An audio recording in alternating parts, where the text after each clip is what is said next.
接着手背盾接讲理就会顺，针对着请过一个较新的外来技术，唔知大家拢安怎来甲伊翻做台语咧？就网友针对新闻媒体啊，个一文配音等等，甲伊整理出来，有人甲这请过叫做是轻体，甚至是叫做轻变电车，也有人照字读作轻轨，不止啊这种。语言学家刘成贤表示讲，面对新技术，要有创造能力，用台语讲生活当中的万项代志，才会当维持语言的生命力。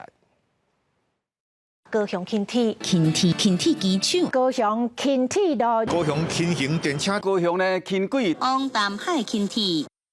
高雄轻轨，感谢你的配合。这是网友针对轻轨的单语去做发音的收集，有人讲轻体，也有人讲轻轨和轻便电车等等的讲法。但是高雄轻轨直接讲华语，在网络引起争议。语言学家刘成贤指出，轻体的原文英语叫做 light rail， 所以一般会甲叫轻体，可能是对铁轨路联想过来的。铁，我印象到就是铁轨路啦。因为这个车基本上嘛是行铁轨路的，虽然讲一般火车无共，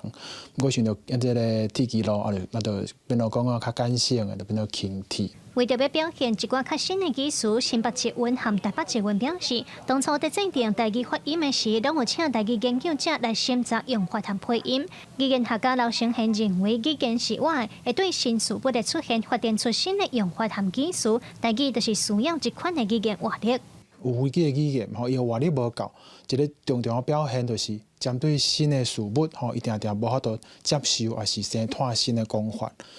国家语言发展发展性，就是要互本土语言的活力传承当继续，所以公部门像高雄捷运这款的单位，应该想的是安怎互新的事物嘛当伫公共运输的方向内底会当表现，会当表达出来，毋是想讲我用华语转过就好。刘成贤认为，台语和世界上其他语言拢同款，会当用来表达事事行行，安尼才是一个正常的语言发展。若阵什么新词都要用华语来代替，这对母语的推广、发展、强行拢毋是真好的做法，嘛无符合国家语言法的精神。记者卢尚如、郑俊佑台北报道。